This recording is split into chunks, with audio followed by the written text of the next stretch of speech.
A prominent Pakistani Taliban commander has written a personal letter to Malala Yousafzai, the campaigner for girls' education who was shot in the head by the group last October. In that letter, senior commander Adnan Rashid says the attack against her was shocking for him and that he wished it had never happened. But while Rashid expresses his remorse for the attack, he never apologizes for it, writing, "Was it Islamically correct or wrong, or were you deserved to be killed or not? I will not go in this argument now.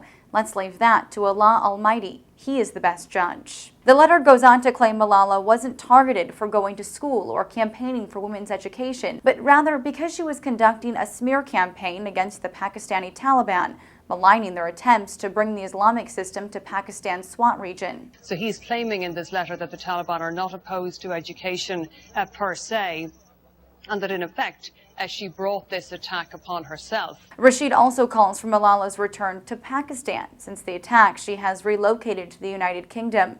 A research director at the federally administered tribal area in Pakistan argues that Rashid is a die-hard militant putting on a charade for the press, telling NBC, "He clearly wants to impress the Pakistani public and the international community. Malala would not be safe if she returned.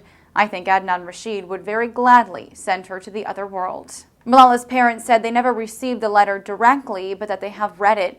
Malala says the attack made her stronger and that she has no desire for revenge. To read the letter in its entirety, click the link below in the transcript. For Newsy, I'm Lauren Goris.